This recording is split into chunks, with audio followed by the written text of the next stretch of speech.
E aí galera, tudo bem com vocês? Vamos aí para mais um giro de notícias sobre o Cruzeiro com questões importantes que têm movimentado o ambiente do nosso clube aí nas últimas horas. Meu nome é Emerson Araújo, esse é o canal 6x1. Desde o início eu vou pedir para você deixar o like no vídeo, se inscrever no canal caso ainda não seja inscrito e usar os comentários para opinar sobre cada um dos variados temas. Lembrando que o vídeo é feito com patrocínio do OneFootball, que é o maior aplicativo sobre futebol do planeta com mais de 20 milhões de downloads. Ele é totalmente gratuito, está disponível tanto para Android quanto para iOS e o link para você baixá-lo tá aqui na descrição do vídeo, beleza? Dentro de campo, o clássico foi horroroso, como a gente já comentou bastante até na live de ontem, mas por incrível que pareça, alguns bandidos, travestidos de torcedores, tanto por parte do Atlético quanto por parte do Cruzeiro, conseguiram transformar o Cruzeiro e o Atlético num jogo ainda pior do que foi aquele que a gente viu nos 90 minutos. Foram diversos focos de violência, briga de torcida contra outra, invasão de camarote, episódio de racismo, ou injúria racial, como querem dizer, mas é racismo mesmo.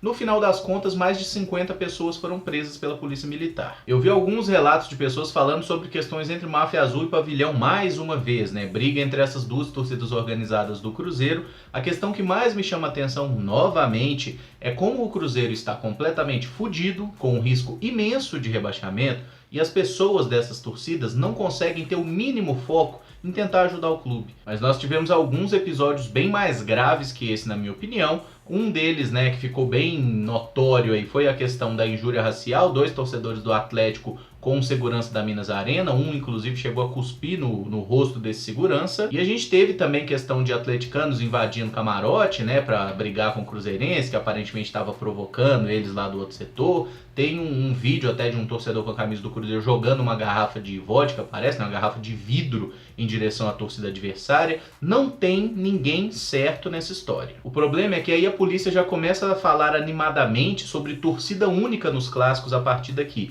É o grande objetivo desses caras, assim como já fizeram lá em São Paulo. O problema é, episódios de violência não têm uma ligação direta com o fato de ter 2 torcidas no estádio. Brigas entre torcidas é uma coisa que não acontecia há muito tempo. E como eu mesmo citei, o próprio Cruzeiro tem uma situação, um entrevero entre 2 torcidas do mesmo clube. Torcida única não vai resolver o problema, não resolve lá em São Paulo. No Rio de Janeiro, semana passada, a gente teve um caso de torcedores do Botafogo espancando outro torcedor do Botafogo porque acharam que ele era um torcedor do Flamengo infiltrado. Como já falei em outras oportunidades, eu sou a favor desse modelo de clássico 90% para o mandante, 10% para o visitante. Por quê? Eu acho que a questão do mando de campo ela é muito importante, especialmente a partir do momento que Cruzeiro e Atlético têm estádios diferentes. Não existe mais aquele negócio dos 2 jogarem no Mineirão. Forçar a barra recuperando aquele clássico 50-50 é tentar trazer para o presente uma coisa que ficou no passado. Aquela tradição não existe mais e a questão do mando de campo eu acho que tem muita importância no futebol de hoje. Estabelecer torcida única é basicamente 2 coisas. É matar o esporte e assumir a sua incapacidade de organizar um evento.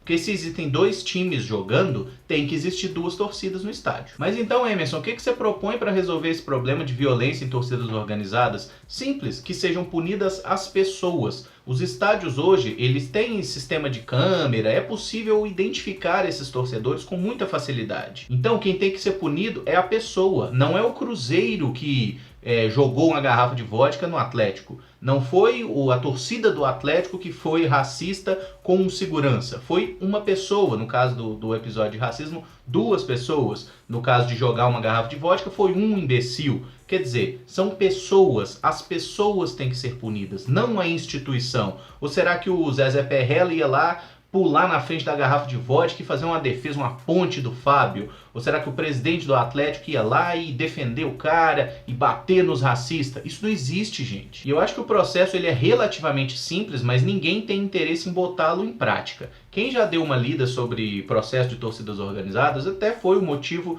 do meu trabalho de conclusão de curso na faculdade, que eu estudei bastante sobre como na Inglaterra os caras conseguiram resolver o problema dos hooligans, que era algo muito, mas muito pior do que a gente tem hoje no Brasil. E basicamente passou pela educação dos torcedores, porque aqueles que já eram hooligans consolidados, que só iam para o estádio para brigar, aqueles ali você não vai conseguir educar, mas eles vão ser punidos. Agora as próximas gerações têm que ser educadas para que você não tenha esse problema recorrendo. E lá na Inglaterra, por exemplo, é muito comum até hoje a situação de banimento de um torcedor de estádio. Se o cara aprontou no estádio, ele vai ser banido, ele não pode mais voltar, alguns casos por determinado número de anos, e outros casos o cara nunca mais vai poder entrar num estádio de futebol na vida dele. Aqui no Brasil eu já vi punições sendo aplicadas que o torcedor, quando o time vai jogar em casa, o torcedor tem que se apresentar a um determinado juizado, ficar lá por um tempo, né, para que ele possa, de certa forma, cumprir uma pena alternativa. E aí, se o cara não quiser cumprir esse tipo de pena, é cadeia, entendeu? Ah, Emerson, mas superlotação. Eu sei, tem muitos problemas além desse aqui no Brasil, e convenhamos, né, que o trabalho que a polícia tem na Inglaterra é muito diferente do trabalho que existe aqui no Brasil. A cultura, a sociedade, tudo é muito diferente. Mas nesse aspecto especificamente, se você quer resolver o problema, existe um modelo de sucesso. Você pode adaptá-lo e fazer funcionar aqui. Mas nada disso vai acontecer, nada vai funcionar pela lei do menor esforço. E a Polícia Militar do Brasil, ela trabalha muito pensando assim. Tipo assim, o que a gente pode fazer aqui? Ah, não quer ter briga no jogo? Acaba com o jogo, então não tem mais jogo. A ideia dos caras é essa. Eles não têm o menor problema em matar o futebol se isso significar que eles vão ter que trabalhar menos. Sobre a questão da injúria racial lá dos dois torcedores do Atlético, eu acho que esse foi o episódio mais nojento de todos que aconteceram no domingo. É o único que eu acho que tem que ser tolerância zero. E esses caras, na minha opinião, eles não têm que ser banidos de jogo de futebol. Eles têm que ser banidos da sociedade mesmo, porque eles não têm capacidade de conviver com diferenças. Aí nessa segunda já veio notícia que o Superior Tribunal de Justiça Desportiva já está preparando denúncia contra Cruzeiro e contra Atlético pelos incidentes do Clássico, né? Mais uma vez eu volto a insistir nisso. O que o Cruzeiro, o que o Atlético poderiam fazer? Aí me vem o vice-presidente do Atlético, de certa forma, tentar atribuir a culpa dos acontecidos no estádio ao Cruzeiro, né? Esse senhor também, calado, é um poeta. É impressionante como é um projetinho de Itair. Mas na minha opinião, se houve uma instituição que errou nessa história, foi a Minas Arena.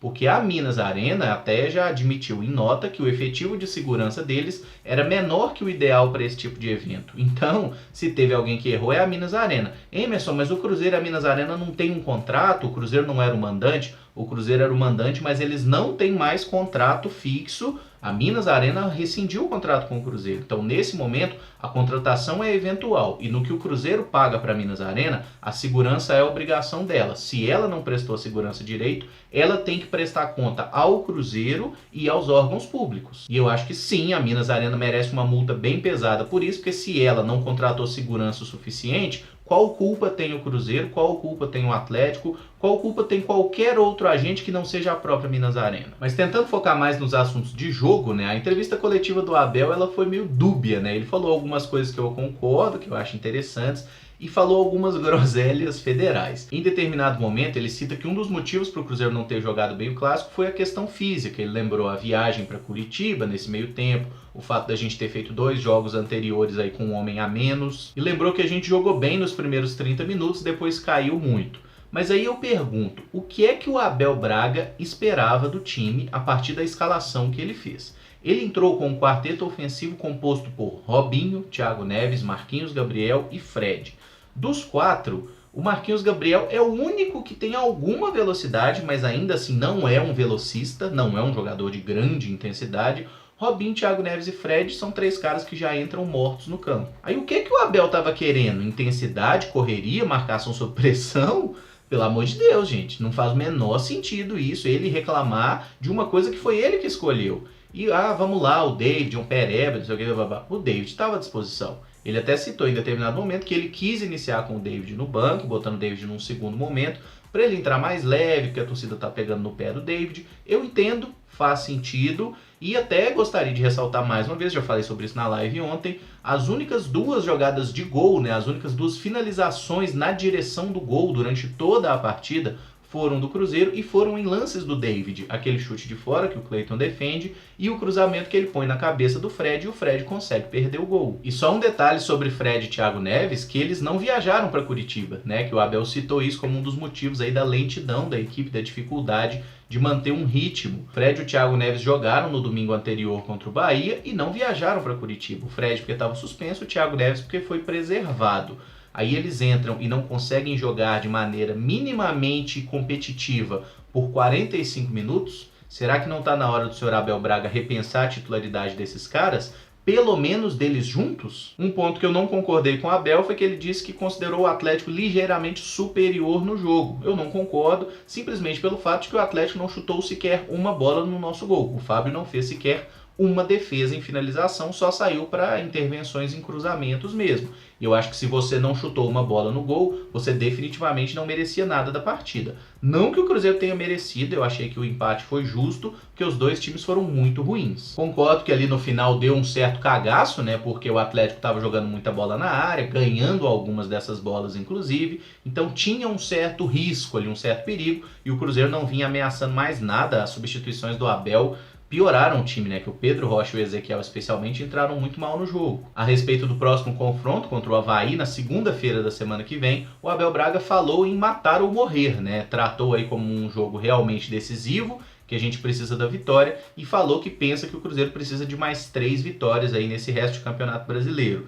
Eu não acho muito realista você querer 3 vitórias em 6 jogos de um time que ganhou 7 jogos em 32. Mas torço para que o Abel esteja certo, a gente consiga pelo menos essas 3 vitórias, que nos levariam a 44 pontos na tabela, né? Considerando aí 3 vitórias e 3 derrotas. 44 pontos deve ser o suficiente para a gente se salvar, mas não dá para garantir nada. O que eu gostei na coletiva foi que dessa vez até o próprio Abel Braga largou aquele espírito meio banana, né, que ele tinha de sempre passar a mão na cabeça, falar que o Fred fez uma partida magnífica, o Thiago Neves foi brilhante, que ele adora falar isso, né? Ele vê um jogo que ninguém mais enxergou. Mas dessa vez até o próprio Abel falou de uma forma um pouco mais incisiva, né? Ele falou em bom português, né, traduzindo o que ele disse, se não ganhar jogo nós vamos cair mesmo. Ele ressaltou que o tempo para essa reação está acabando e quanto mais esse tempo passa, mais difícil se torna conseguir os pontos. Então assim, convenhamos, né? Se a gente não ganhar do Avaí na próxima partida, a gente merece cair. Agora, um momento bem bizarro da coletiva foi quando um repórter fez uma pergunta ao Abel sobre a utilização de jogadores jovens no setor ofensivo do campo. Eu até achei que o repórter articulou muito bem a pergunta, que ele falou com o Abel, ó, você usou jogadores mais jovens aí no meio campo, no setor de defesa, como o Kaká e o Ederson, e esses jogadores se tornaram soluções, né? Os caras estão jogando muito bem. Será que não está na hora de fazer a mesma coisa no setor ofensivo, de botar jogadores jovens também no ataque, já que os nossos atacantes não resolvem? E ele até citou o exemplo do Atlético, né, que tem conseguido relativo sucesso com os jovens, o Bruninho e o Marquinhos. Aí a resposta do Abel foi no mínimo contraditória, porque ele começa falando assim, porque lançar jogador na defesa é muito mais difícil, porque a responsabilidade é muito maior e tudo. Mas então, se é mais difícil botar jogador de defesa e o Abel botou jogador de defesa, como o Kaká tá jogando e jogando muito bem, por que então não botar os jogadores de ataque, já que é mais fácil, a responsabilidade é menor? O que o Abel fez foi contradizer o que ele mesmo vem fazendo nas escalações da equipe, né? Então todo mundo ficou meio confuso assim. Aí ele completa dizendo, ele falou do Popó e falou especialmente de Maurício e de Joel. Joel não é um jovem, né, mas é um jogador que 25 anos, tá aí disponível, jogou pouquíssimos minutos com o Abel até aqui. E aí o Abel disse que esses jogadores estão treinando muito bem e merecem uma chance. Gente, se eles estão treinando bem e merecem uma chance, dá o raio da chance. Será que o Fred, o Thiago Neves, o Robinho, o Pedro Rocha, o David, o Marquinhos Gabriel, esses caras merecem mais uma chance? Eles já estão tendo chance há 11 meses. Mas confesso que eu mantive uma pontinha de esperança, porque dessa vez o Abel não descartou o uso dos garotos como ele fez semana passada, depois do jogo contra o Bahia, que perguntaram para ele sobre o Vinícius Popó, ele falou, não vai jogar o Sassá, não vou botar os garotos, bababá. Dessa vez ele não descartou, falou que tem uma semana de treinos, isso vai ser decidido durante a semana e que pode ser que venha a chance ainda dessa temporada e até no próximo jogo. Então vamos aguardar o que ele resolve fazer para o jogo contra o Avaí. E vou fechar o vídeo com a única coisa que vem funcionando bem no Cruzeiro atualmente, que é o time feminino, tá? As cabulosas ganharam mais uma partida pelo Campeonato Mineiro, dessa vez por 3-0 contra o Futebol. A Micaele fez 2 gols e a Duda marcou o outro gol do Cruzeiro, que se classifica para a semifinal com 100% de aproveitamento, ganhou as 6 partidas e na semifinal o Cruzeiro vai enfrentar o Ipatinga, a outra semifinal é entre América e Atlético. E só uma curiosidade mesmo, tá? Esse time feminino do Cruzeiro em 6 partidas marcou 34 gols no campeonato. O time masculino do Cruzeiro no Brasileirão, em 32 jogos, fez 26 gols até aqui. É claro que tem toda uma diferença no nível dos jogos, nível dos adversários, né? O futebol feminino é um pouco mais lento, não sei o que, bababá, a gente sabe de tudo isso.